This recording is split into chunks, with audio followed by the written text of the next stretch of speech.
EMC Shalom Internacional, impactando las naciones con las raíces hebreas. A continuación, el pastor Diego Higuita.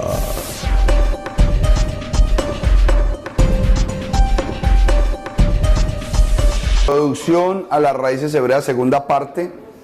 Y vamos a esperar unos minuticos para que usted pueda compartir este video con más personas. Y vamos a tener una clase interesante, importante, del porqué de las raíces hebreas en este tiempo. Entonces, mientras que los hermanos en Facebook van haciendo esas conexiones, quiero saludarlos a ustedes, darles la bienvenida. Ojalá que los que empezaron la semana pasada no pierdan el hilo esta, y los que empiecen hoy no vayan a perder el hilo la otra. Porque tratar de resumir 6.000 años de historia bíblica en dos horas, imposible. En 6 horas, imposible. Y en toda una vida, imposible. Entonces es bueno que el Eterno nos ayude para mantener continuidad, porque este es un tema muy, muy importante para este tiempo, para todo el pueblo que ama al Eterno, para todo el pueblo que valora el sacrificio del Mesías en el madero hace 2000 años. Entonces es muy importante que nos enfoquemos en aprender. Las clases las hemos llamado Pregúntele al Pastor. ¿Por qué? Porque en los procesos de transición del conocimiento básico que nos deja el cristianismo, y en este tiempo donde la informática muestra tantas tendencias religiosas, tantas ideas espirituales que tienen bajo el mismo documento llamado Biblia, sabemos que existen más de 49.000 denominaciones cristianas, 49.000, y todas del mismo libro, y son cristianas, todas creen en Cristo. Entonces surgió una pregunta la semana pasada, después de que finalizamos la clase: ¿cómo sé yo que lo que estoy estudiando es la verdad? Una buena pregunta. ¿Cómo yo constato de que lo que yo estoy estudiando, o lo que me están enseñando, o lo que estoy visualizando en la Biblia es la verdad? Lo que primero tiene que tener el pueblo del Eterno es el Ruach de la verdad, el Espíritu de la verdad, porque Él es el que guía a toda verdad. Cuando nosotros tenemos el espíritu del Elohim invisible, créame en que cuando hay una mentira filtrada, el espíritu la rechaza. Pero tiene que haber una serie de situaciones de carácter académico establecidas para hacer un buen juicio de lo que estamos estudiando. Entonces yo les decía la semana pasada, estudiar la Biblia es más que un concepto espiritual o un concepto de supuesta unción o de la presencia del Eterno en medio de nosotros. No, eso está. Pero vamos a estudiar un documento, y para estudiar un documento como la Biblia se necesitan muchos conceptos detrás de ella. Entonces hablábamos de que la Biblia debe ser entendida primero desde un plano histórico, cultural, lingüístico,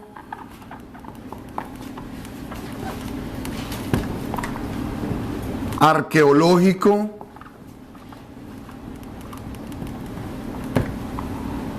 y en este cultural lingüístico unos conceptos que se conocen como, voy a ponerlo acá con un asterisco, modismos o hebraísmos. Voy a poner de una vez hebraísmos.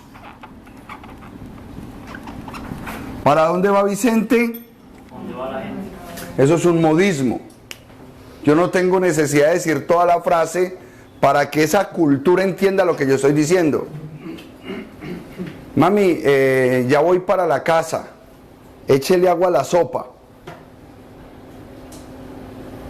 ¿Qué quiere decir cuando un hijo la llama a usted? Mami, voy para la casa, échele más agua a la sopa. ¿Qué le está diciendo su hijo? Que viene con alguien. Se llama lenguaje explícito y lenguaje implícito. Entonces todas esas vertientes se tienen que tener en cuenta a la hora de nosotros estudiar la Biblia, el documento como tal. Entonces la semana pasada, aparte de este mensaje, hablábamos de 4 aspectos importantes a la hora de estudiar cualquier tipo de texto. Que teníamos que entender que había un lenguaje explícito, un lenguaje implícito, un carácter de texto subjetivo y objetivo. Y que todo esto es necesario nosotros tenerlo en la mente a la hora de nosotros estudiar un texto. Dice la sabiduría hebrea que hay una Biblia debajo de la Biblia. Hay una información implícita dentro de los textos bíblicos que solamente vienen a nuestra vida a través del estudio, la revelación y el discernimiento.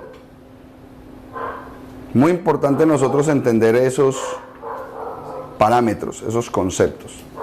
O sea, hay mucha cosa secreta. Hay cosas en la Biblia que se conocen como encriptadas, conceptos encriptados, guardados ahí, que solamente salen a relucir a la hora que yo aplico todos estos formatos en el estudio sistemático de la Escritura, en el análisis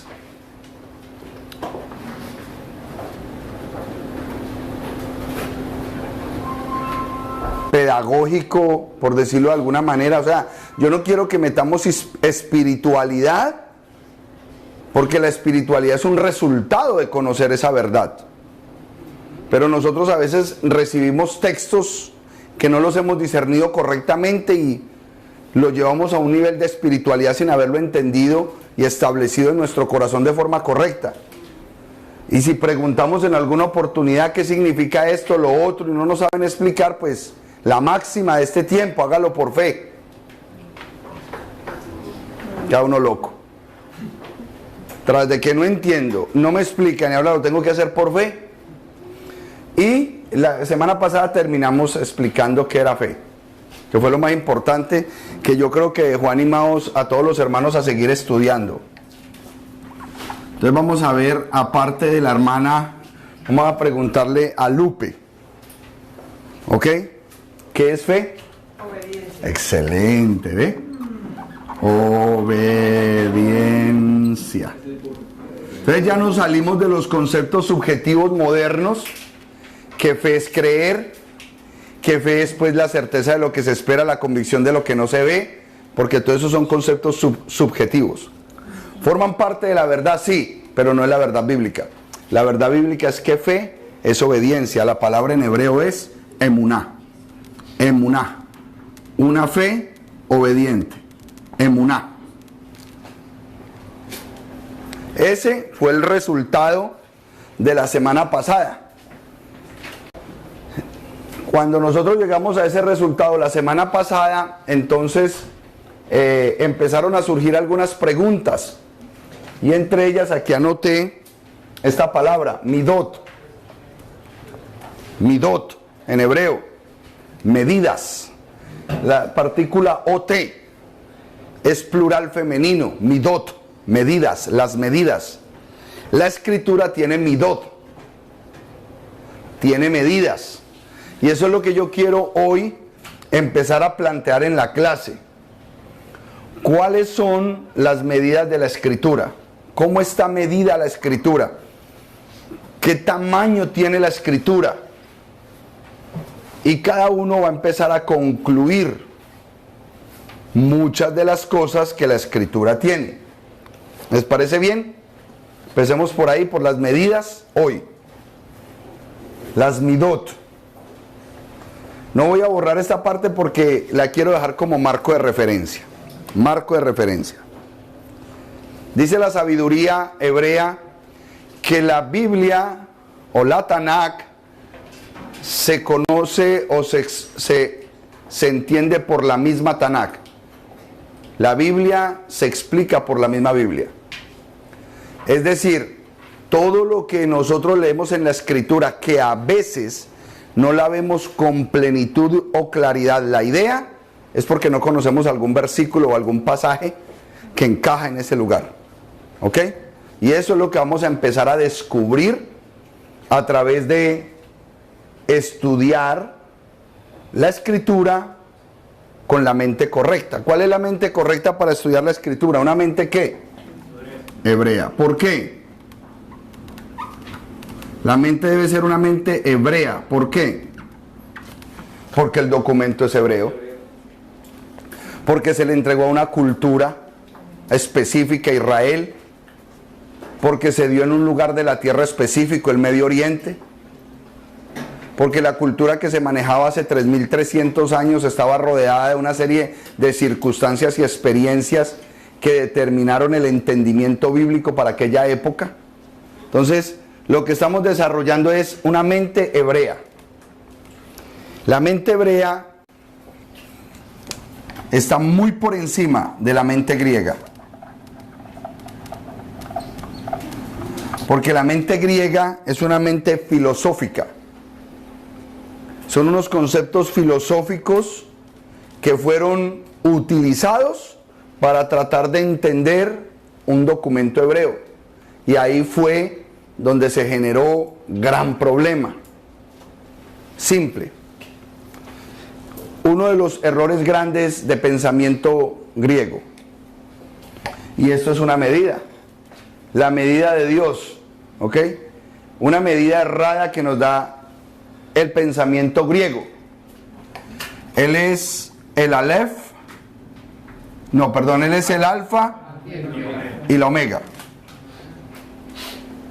El pensamiento griego dice acerca de la deidad: Él es el Alfa y la Omega. Oh. Y cuando nosotros entramos al cristianismo, escuchamos esa frase: oh, Él es el Alfa y la Omega. Empezamos como a flotar. Pues resulta que estamos minimizando a la deidad, porque le estamos diciendo que Él es el principio y el fin.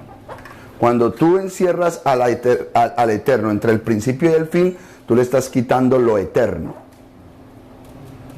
La eternidad acaba de sufrir una fisura, porque Él no tiene ni principio ni fin.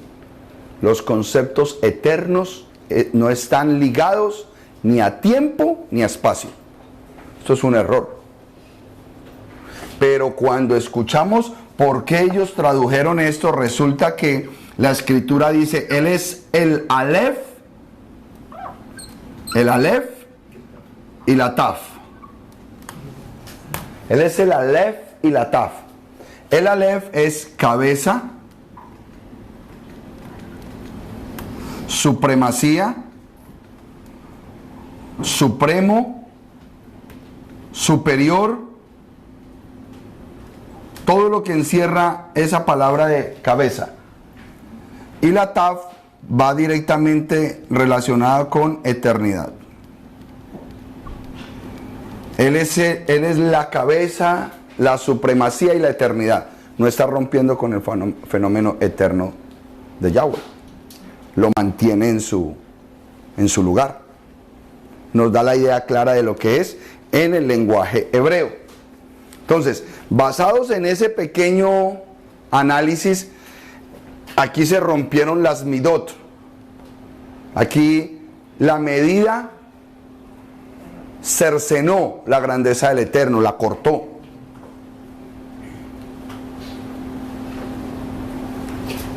¿Me explico? Muchos ejemplos nosotros vamos a ir teniendo en cuenta a la hora de nosotros visualizar el pensamiento griego que hemos recibido versus la verdad hebrea. Para eso, por el momento, nosotros debemos aprender a utilizar este documento.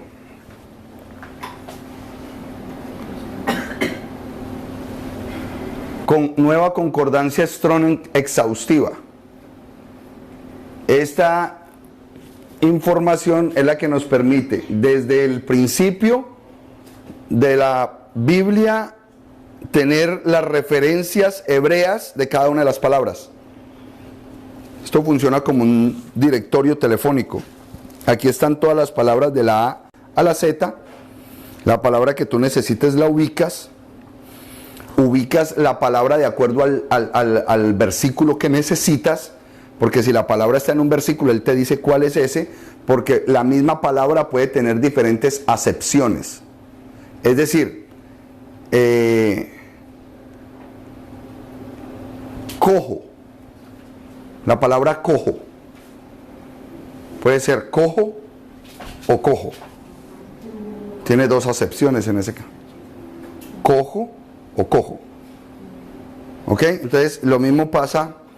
Entonces, no es lo mismo en cierto versículo que diga cuál fruta cojo, tiene tal código de palabra en hebreo, o por qué camino cojo. Pero no por qué camino cojo de coger, sino por qué camino cojo. Porque se cayó allí. Pero es la misma palabra. Entonces todo eso es lo que nos permite a nosotros ir un poquito más al entendimiento del texto, pero en hebreo, ¿ok?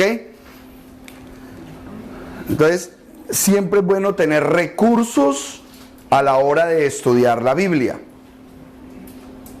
y salirnos de los esquemas tradicionales nuestros, porque son muy escasos. Son muy escasos. Si yo me quedo en este pensamiento, es demasiado escasa la información que voy a recibir de la verdad, de la emet, ¿ok? Entonces, todas esas cosas. La palabra verdadero, el concepto verdadero griego, cuando yo digo este es el verdadero, automáticamente el pensamiento griego me lleva a que el otro es falso, automáticamente. Si yo digo esto es lo nuevo, entonces lo otro es lo viejo. Pero si yo me voy para el pensamiento hebreo, el verdadero me está hablando de una condición superior, sin que el otro deje de existir o tome una connotación errada. Porque al Mesías le dijeron, este es el verdadero tabernáculo de Dios, el verdadero. Y es que el otro era falso, jamás. ¿Cómo iba a ser falso el lugar donde era el atrio, el lugar santo, el lugar santísimo? Nunca fue falso. Pero era un modelo, un diseño del verdadero tabernáculo. El modelo celestial, el modelo superior. Entonces, eso es lo que yo quiero que empecemos a entender. La forma de entendimiento y expresión hebrea es muy distinta a la filosofía griega que se heredó hace 2200 años. Entonces eso nos debe entender como cuando Pablo una parte dice que este es el nuevo pacto y el otro es el viejo pacto. Esa es una de las cosas que nosotros necesitamos entender. Una de las primeras midot que nosotros vamos a tener es ese famoso viejo pacto. Porque como nos lo enseñaron bajo el pensamiento griego, y hay un versículo que dice que lo viejo tiende a desaparecer. Eso ya no. Es más, hasta el Dios de allá es viejo. Porque nos dicen, no, ese es el Dios del Antiguo Testamento. En cambio, el Dios del Nuevo, es que tenemos dos. ¡Wow! Interesante. El Dios del Viejo Testamento y el Dios del Nuevo. Como si no hubiese un versículo que dijese que Él es el mismo de ayer, de hoy y de siempre. ¿De dónde está saliendo? De los pensamientos griegos. Y eso es lo que tenemos que auditar. Lo único que nosotros hacemos con estas clases es hacer auditoría. Si estoy pensando de forma correcta o no, ya cada uno verá qué hace con la verdad. Porque no lo podemos obligar a que piense así o así. Simplemente audite si usted lo que está creyendo es la verdad bíblica o un sofisma filosófico moderno, griego. No sabemos, ¿ok? Entonces, esa debe ser la tarea y la función para este día. Entonces vamos a empezar con los conceptos de las midot. Vamos a tener la primera midot. ¿Qué medida tiene la escritura? ¿Qué medida tiene la escritura? Ese es un primer término que yo quisiera como establecer qué medida tiene la escritura, de dónde a dónde va la escritura.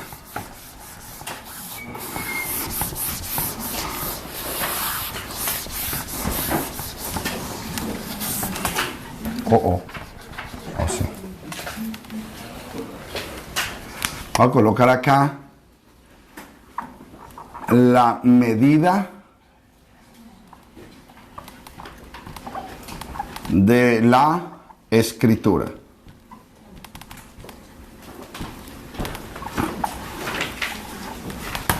¿Qué es lo que nosotros conocemos cuando leemos la Biblia? ¿Qué son las escrituras? Las escrituras. La palabra de Dios. Exacto, ¿qué es eso? ¿Qué son las escrituras? Y se deben poner con mayúsculas porque es la sagrada palabra del Eterno. Las escrituras. Aarón, ¿cómo estás? ¿Bien? ¿Bien? Ok, entonces ese va a ser el concepto ahorita a estudiar. Todo lo que nosotros estudiemos, siempre que estemos en una clase exegética, recuérdese, voy a, por amor a los que no vieron la semana pasada. Estos estudios son estudios de exégesis. Exégesis. Lala, ¿qué es exégesis? Espérate, sí sé. ¿vas bien? Espérame. Ex. Es como escudriñar, sacar, quitar, es decir, como un zigzag. Extraer. Extraer, Punto. exacto. Extraer. Exégesis es que extraer. Vamos a extraer algo. La emet, la verdad. La exégesis es extraer verdades de la escritura. No obligar a las personas a que hagan X o Y cosa con la verdad. Problema de cada cual. Pero aprender a extraer la verdad. Es lo único que nos importa en exégesis. Hacíamos un ejemplo con respecto a lo que es un joyero. Tú puedes llevar un cofre de joyas a donde un joyero y tú pensar, aquí no hay nada, esto es viejo, esto no vale. Alguien, un amigo tuyo te dice, te voy a dar $1000 por eso. Tú dices, no, yo no las vendo porque tienen un valor sentimental para mí, pero eso no vale nada más. Pero te da curiosidad y te vas para donde un joyero. Y resulta que las joyas valen $70,000. ¿Qué hizo el joyero? Extrajo la verdad. Problema tuyo si te quedas con ellas porque las amas, porque es un regalo.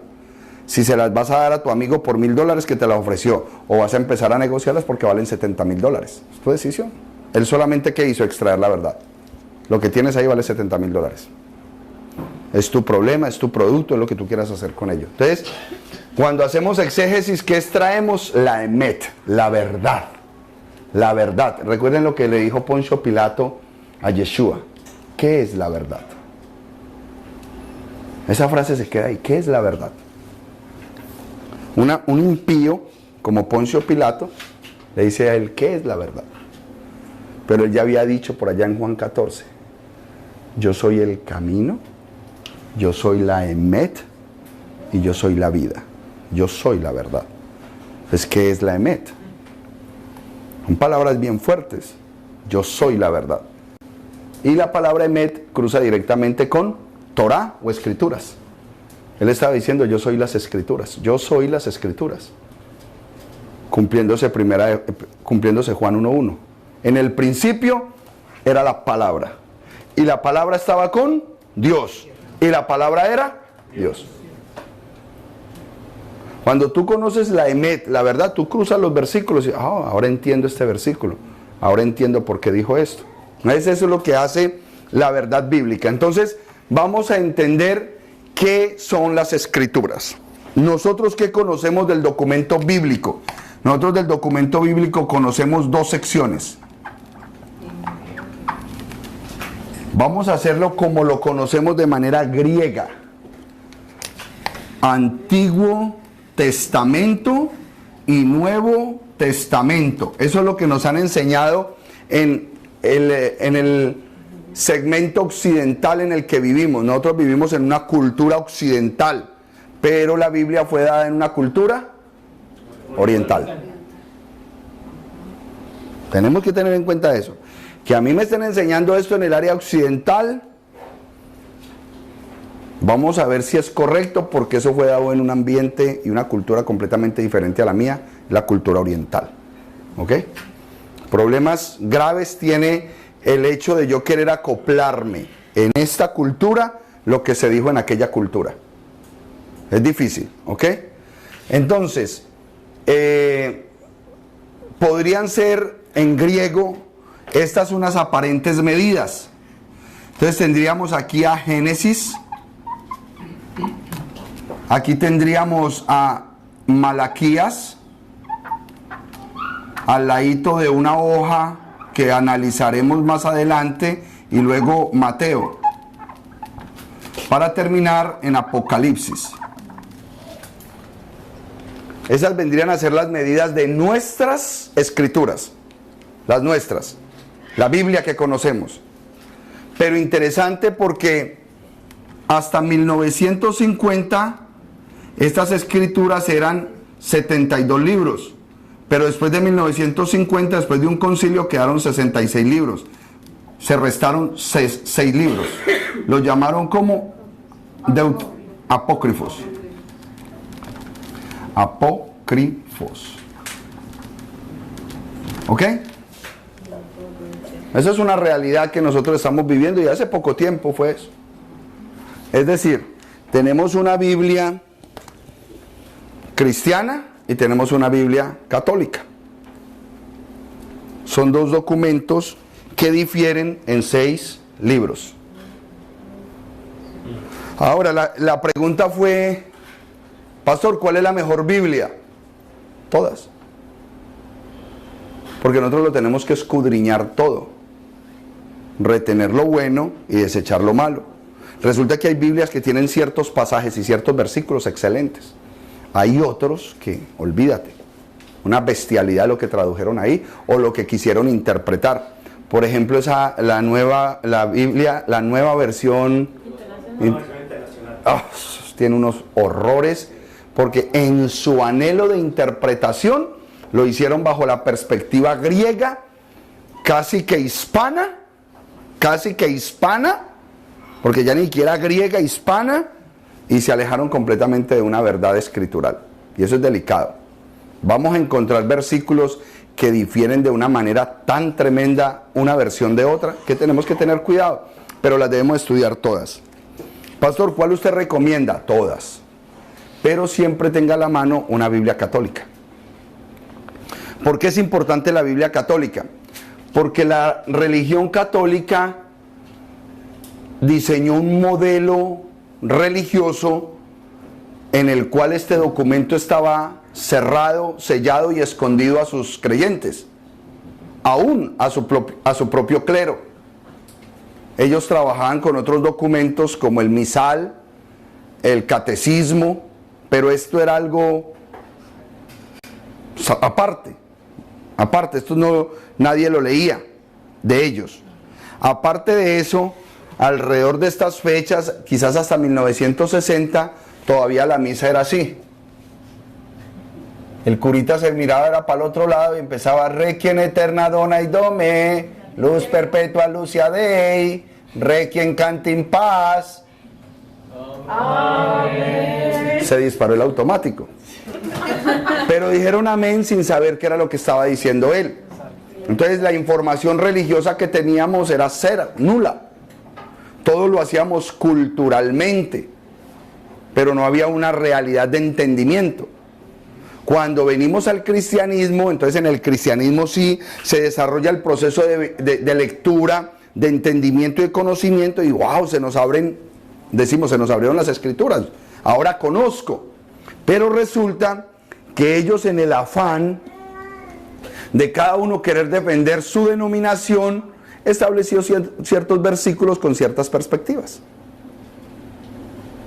En cambio, estos, como nunca les permitieron leer la Biblia a sus creyentes, nunca se preocuparon por cambiarla. Entonces aquí hay unos versículos muy bien jalados, muy bien tiraditos. Se han cuidado por siglos. Entonces es bueno tenerla como marco de referencia. Vamos a ver qué dice este versículo en la católica. Es una forma de estudiar, ¿ok? Y de defender los documentos. Bueno, sigamos entonces con el entendimiento acerca de lo que nosotros entendemos como las escrituras, las sagradas escrituras. Pero entonces, esto es lo que tenemos hoy. Pero vamos a averiguar si esto es una realidad. Lo que primero tenemos que hacer es averiguar si es una realidad. Y para lograr ese propósito vamos a establecer midot. ¿Qué es midot? Midot. Vamos a establecer medidas. Cualquier cosa que nosotros hagamos, cualquiera, en estudio lo hacemos por áreas, por tópicos, ¿ok?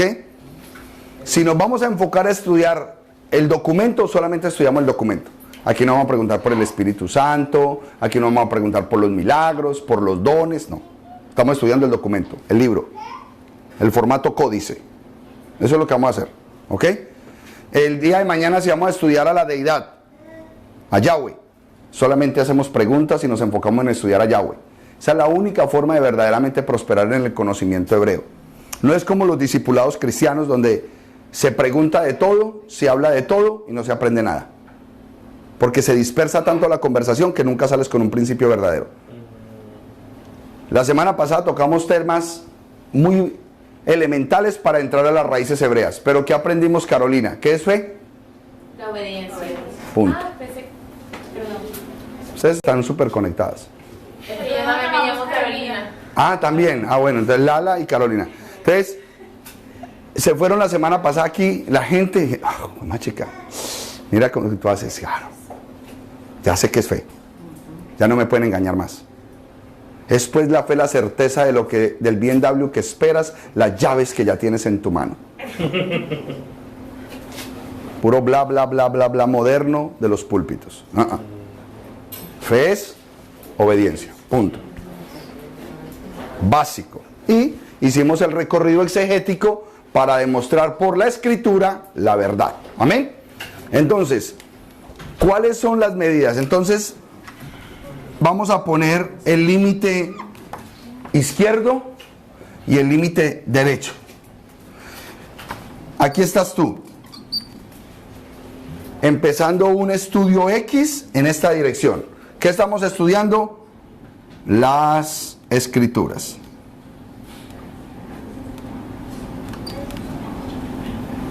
Las escrituras. Yo no me puedo salir de las medidas. Yo no me puedo salir ni a derecha ni a izquierda.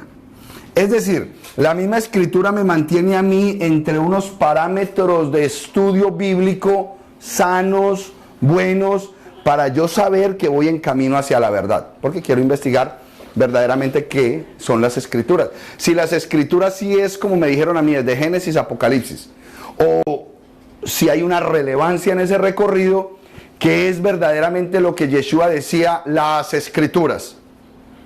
¿Qué son las escrituras? Y lo otro, pues valorar, lo que sobra, valorarlo como lo que es. ¿Ok? Entonces, primer límite. Hechos 17:29. Eso me lo va a buscar Dianita. Hechos 17:29. Y el otro límite es 1 Corintios 4:6. Eso me lo va a buscar alguien que tenga Biblia en mano. Lala. 1 Corintios 4:6. Y vamos a descubrir ese límite de la derecha y el límite de la izquierda. Para caminar solamente por el camino correcto hacia la respuesta que estamos buscando. Las escrituras. ¿Ok? 4:6. 1 Corintios 4:6, ¿qué dice?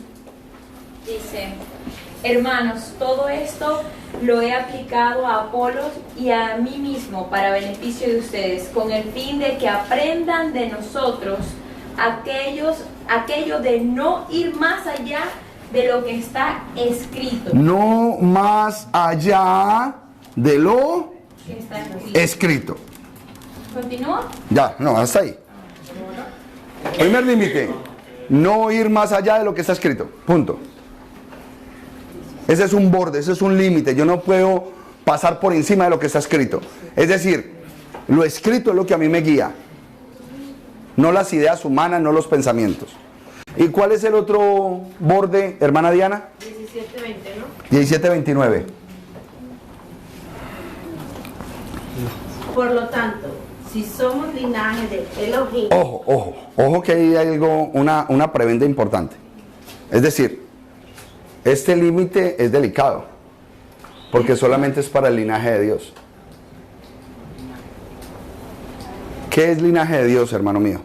¿Qué es linaje de Dios? Que somos hijos de Dios. Punto. Linaje de Dios, o sea, un impío, uno que no conoce a Dios, uno que no le interesa a Dios, ese límite va y viene. Él está dando una orden a los que son linaje de Dios. Ahorita vamos a hablar de ese linaje, porque me parece muy importante. ¿Qué es el linaje de Dios? Linaje de Yahweh Bahei.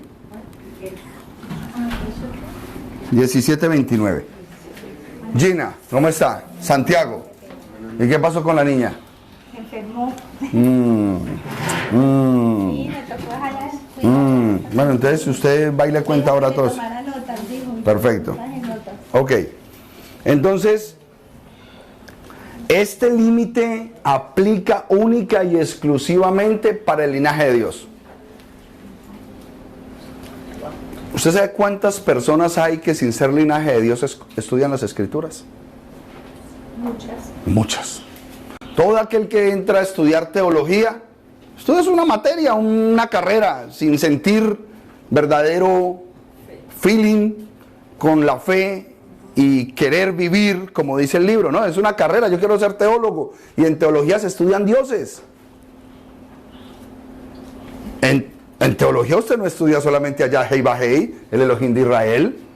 Teología es para estudiar los dioses. O sea que en teología tú tienes que aprender de los dioses griegos, de los dioses hindúes, de los dioses chinos. Porque eso es teología, estás estudiando a los teos, a los dioses. Ah, que te metiste en una universidad cristiana. Ah, claro, siempre se van a enfocar más en Jehová. Pero si vas a una universidad bautista, se enfocan en Jehová, pero el Espíritu Santo no forma mucho protagonismo. Entonces, dependiendo de la universidad que tú te metas, pues te van a dar ciertos parámetros teos, ¿ok? Pero entonces es importante esta línea. Esto es solamente para el linaje de Dios. Ahorita vamos a entender quién es linaje de Dios. ¿Quién es? Porque muchos dicen, no, yo soy hijo de Dios. Yo soy hijo de Dios. Bueno, vamos a ver. ¿Qué dice la Escritura? Porque yo no puedo ir más allá de lo que está escrito. Vamos a ver si realmente eres hijo de Dios. ¿Ok? Entonces, sigamos leyendo. Linaje de Dios. No debemos pensar que la divinidad sea semejante a oro, o plata, o piedra, escultura de arte e imaginación humana. O imaginación humana. No imaginación.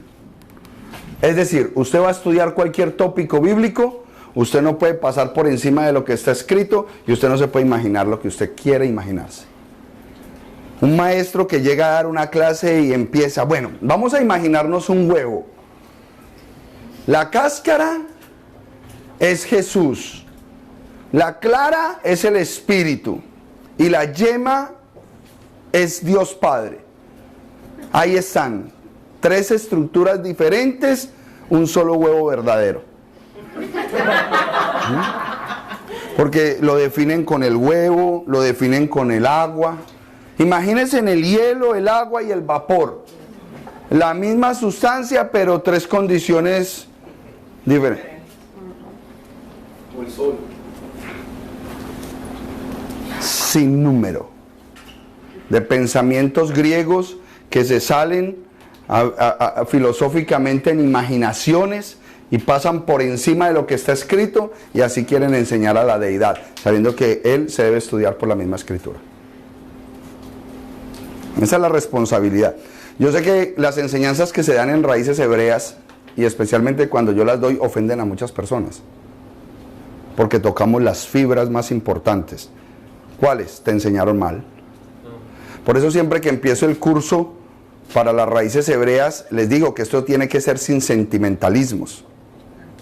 Porque si usted empieza a ver una verdad y no renuncia a la verdad porque se la enseñó su pastor y usted quería mucho a su pastor, empaque y no vea la clase, porque esto no es con sentimentalismo, es una realidad. Estamos estudiando y usted verá que, pero no sentimentalismos, la verdad del Eterno, la verdad de Dios. Conoceréis la verdad y la verdad te hará libre. ¿De qué? Del amor al pastor. El pastor no te va a salvar, te va a salvar la verdad. Muy importante eso, ¿ok? Entonces, quiero saber el tamaño de la escritura. Hay muchos versículos que me enseñan a mí de qué tamaño es la escritura. Pero a la persona que mejor se le puede preguntar de qué tamaño es la escritura es al mismo Mesías. Lucas 24.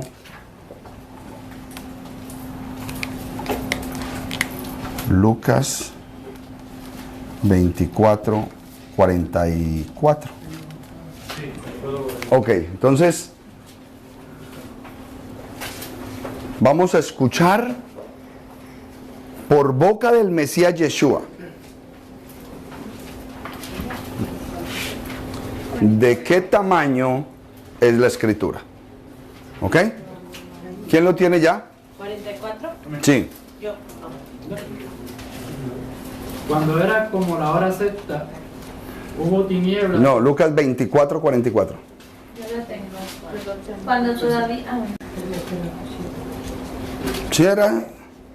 Cuando todavía estaba yo con ustedes, les decía que tenía que cumplirse todo lo que está escrito acerca de mí en la ley de Moisés, en los profetas y en los salmos.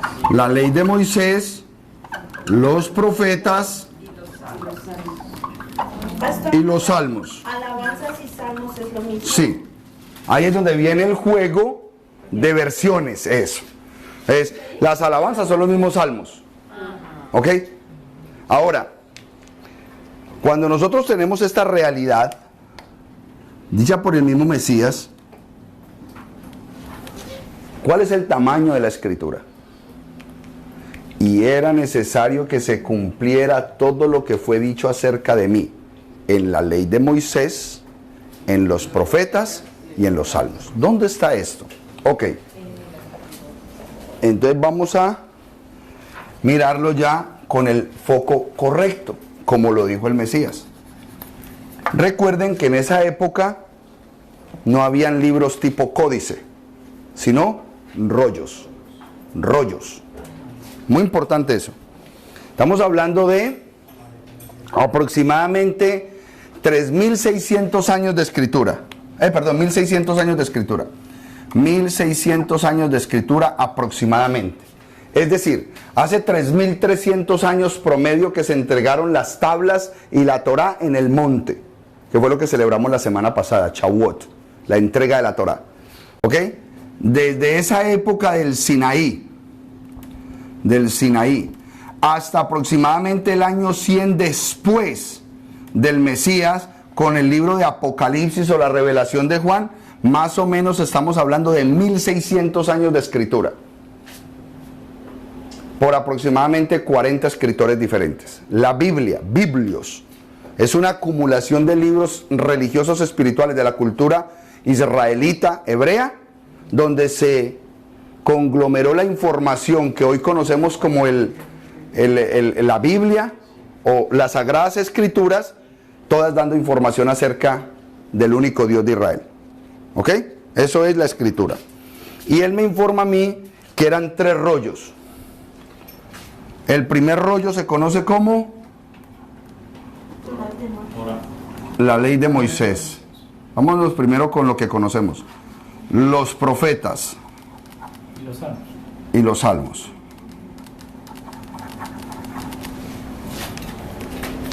¿Ok? Entonces, palabras originales de la ley de Moisés en hebreo. Torá. Torá. Diga conmigo, Torá. con una pequeña jotica al final, Torah. Torah, la Torah. Luego, diga conmigo, Neivim. Neivim. Profetas. Ok, lo voy a escribir aquí. Torah,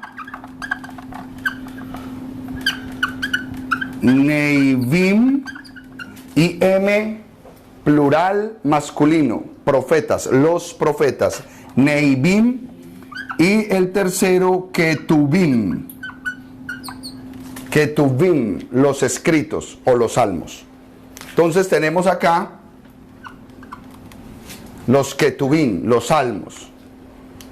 El pueblo hebreo en su escritura, desde que el Eterno estableció la escritura, solamente usó consonantes. No existieron las vocales. Entonces quiere decir que el lenguaje hebreo era una especie de es un lenguaje fotográfico. Ahorita le ponen vocales, pero antes no. Antes el pueblo, por cuanto era su lenguaje, conocían estas tres letras y le daban sonancia con estos vocablos que nosotros conocemos como vocales para que pudiera sonar.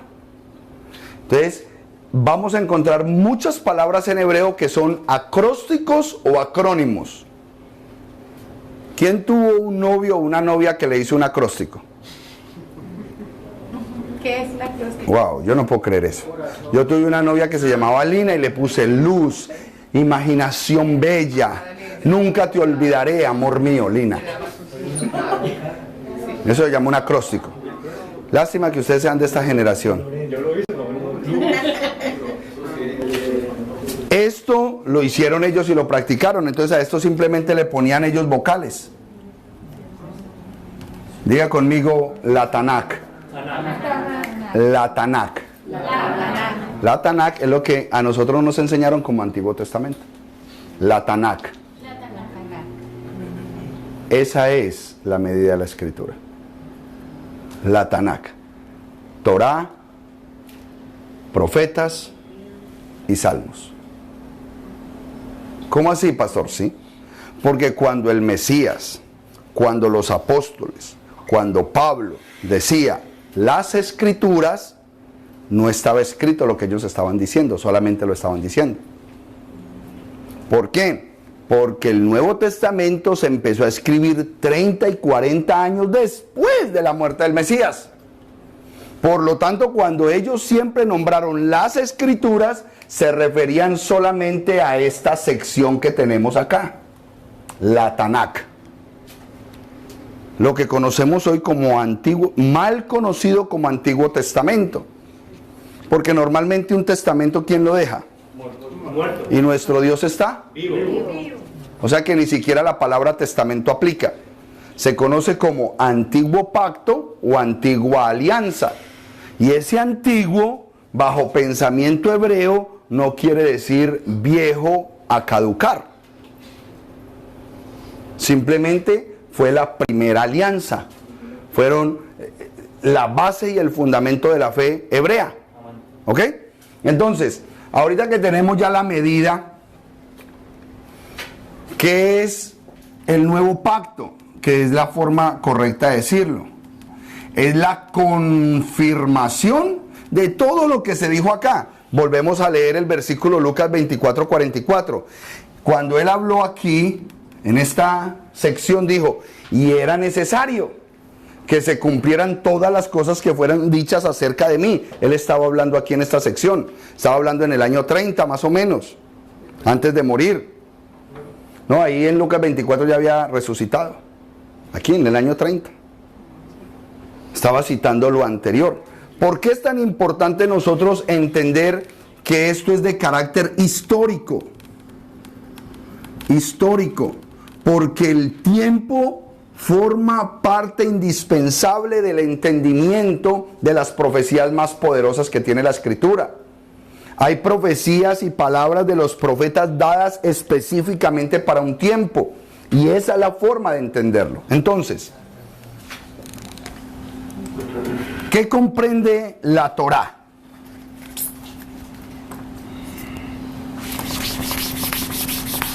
Por favor, me acuerdan al final de hacer esta evaluación de acá, quiénes son los hijos de Dios, para que nos vayamos con otra enseñanza hoy. O sea, que cada una de estas introducciones que damos salgamos con un principio activado en nosotros. El principio de la semana pasada fue: fe es obediencia. Ahora, hoy usted se va a ir de aquí sabiendo quiénes son los verdaderos hijos de Dios. Entonces usted no va a ser bobo. Usted va a decir: yo no soy un hijo de Dios. Pero es preferible decirlo, porque sales del área de negación y que no te estés engañando más pensando que tú eres hijo de Dios. ¿Y entonces? Ah, tranquila. Y conoceréis la verdad, y la verdad te hará libre. ¿Ok? Entonces, la Torá.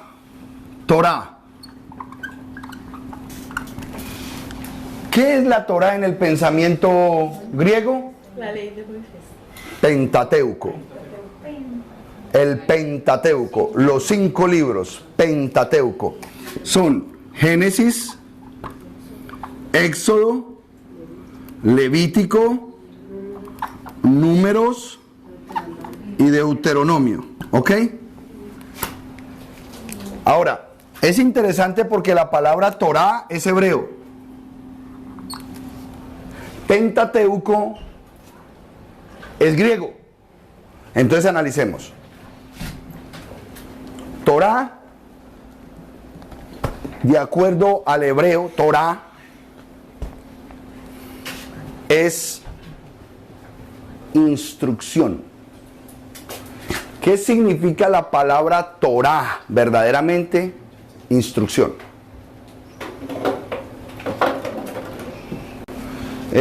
Robinson, cuando Christopher sale a jugar baloncesto, fútbol, ¿hasta qué hora lo dejas salir tú?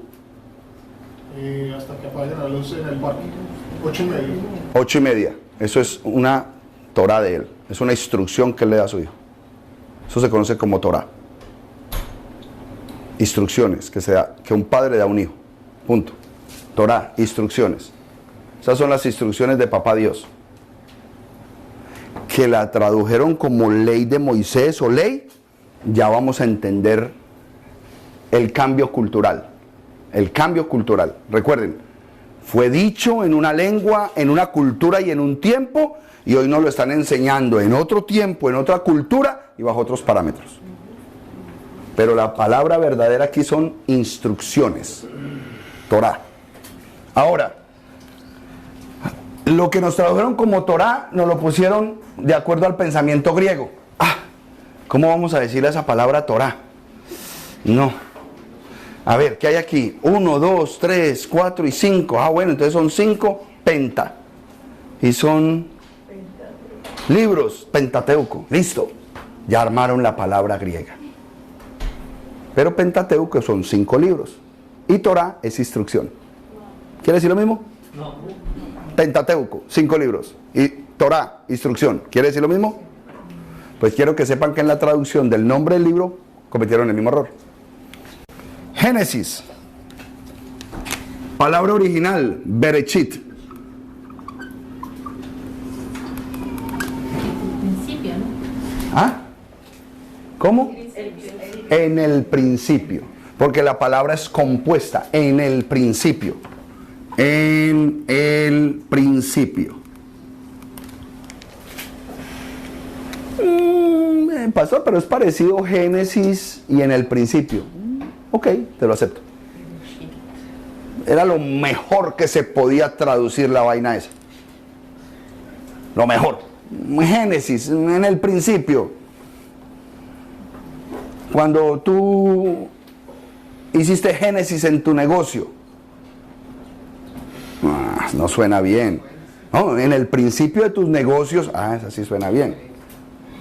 Pero, no vamos a aceptar la Génesis y en el principio como que cuadra, ¿cierto que sí? Tiene su idea. Vamos al segundo. Éxodo. ¿Qué es Éxodo? Salida, ¿cierto? Y resulta que Éxodo en hebreo es Shemot. Plural femenino que quiere decir nombres. Los nombres. ¿En qué se parece salida a los nombres? ¿Se acuerdan la semana pasada de septiembre, octubre, noviembre y diciembre? Empezamos. Éxodo es salida. Shemot es los nombres.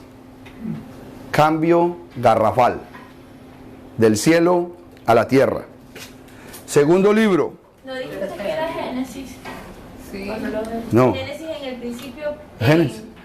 En la versión griega, ¿no? Sí, griega es Génesis. ¿Cuál sería en la versión hebrea para...? Berechit. Pero eso que traduce. En el principio. ¿Y los griegos cómo lo dicen? ¿Qué significa Génesis en sí? Génesis es, la palabra Génesis es un nacimiento, inicio, comienzo. ¿En español? En hebreo. En griego, no. La palabra Berechit es Berechit. Correcto. Ok, Berechit. Cuando tú quieres traducir Berechit correctamente al español, en el principio. En el principio. O sea que al libro que le deberían poner en el principio o Berechit le pusieron Génesis. Lo aceptamos. Ok. ¿Cuál fue el nombre? Ok, ¿cómo el pueblo hebreo le da nombre a algo? Por la primera frase. Nosotros en nuestro sistema cultural, si alguien escribió un nombre, si alguien escribió un libro, está buscando el nombre más impactante para poder vender. En hebreo no. En hebreo se conoce el nombre del libro por la primera frase. O sea que, ¿cómo empieza Génesis? En el principio, así se llama el libro, en el principio, Berechit. ¿Ya? Bueno, entonces eso lo dejaron igual. Por eso dije yo, en el principio y Génesis, hay alguna versión que de pronto yo leí alguna vez que dice, estos son los Génesis de la creación. Aceptado. Pero la palabra original es, en el principio creó Dios los cielos y la tierra en el principio. Okay. Así se llama el libro. Ya. Al segundo libro, que nosotros conocemos como Éxodo, que Éxodo es salida, tiene el nombre de Shemot. ¿Por qué? Porque dice el segundo libro, usted puede ir, vaya al libro de Éxodo, ¿cómo empieza? Éxodo.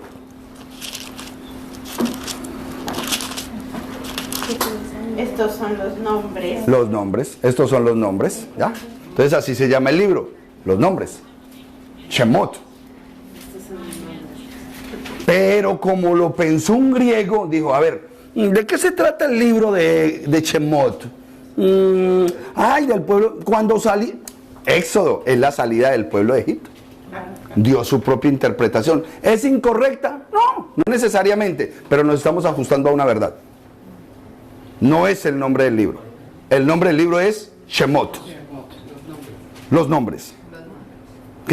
Por eso le estoy diciendo, no es con sentimentalismos, es lo que es. El nombre correcto es los nombres. Levítico. ¿Cómo conoce? No me digas, voy a ir al Levítico. Dale. ¿Qué dice? Llamó. Yahweh llamó. Y llamó. Levítico es y llamó. ¿En serio? Vaikra. Vayikra. Y llamó. Pero como él llamó a Moisés, a Aarón, para darles todo el servicio levítico, Levíticos y ya, salimos del problema. Pensamiento griego. Pero la verdad es, y llamó. Vaikra. ¿Ok? Lo que estamos haciendo es transportando nuestro pensamiento a un pensamiento correcto hebreo. ¿Para qué se hace esta transición? Para que cuando leamos las escrituras podamos ampliar el entendimiento de la verdad que hay en ellas. Eso es todo. ¿Ok? Ahora viene el famoso números. ¿Qué son números? ¿Números? ¿Números? Pero resulta que en hebreo es Bamidbar. Bamidbar. Bamidbar. Bamidbar. En hebreo. ¿Qué significa Bamidbar? Lean la primera frase del libro. Dilo tú, porque esta versión no creo que sabe. En el día primero del segundo mes, en el segundo año después de la salida de la tierra de Egipto, Yahweh le habló a Moshe en el desierto. En el desierto. ¿De qué relación tiene la palabra números con en el desierto? No se relaciona para nada. Pero son que no entendía. Sí, créeme que sí. Vas a darte cuenta con ejercicios específicos. Oh, con razón no entendía. Y ahorita ya me hiciste acordar de uno. Voy a poner aquí. Ahorita hacemos este ejercicio todos y ustedes van a decir, huele. ¿Verdad? Usted va a tomar decisiones hoy. Yo es lo que yo quiero, que tomen decisiones. Si van a seguir un camino, ¿por qué camino cojo? ¿O por qué camino cojo? ¿Ok? Bueno, y el último, Deuteronomio. ¿Usted no ha visto que hay señores, padres de familia muy cristianos que les gusta ponerle nombres bíblicos a los niños? No, ponerle al hijo Deuteronomio. Deutico, venga, Deutico. Ok, ¿qué significa Deuteronomio?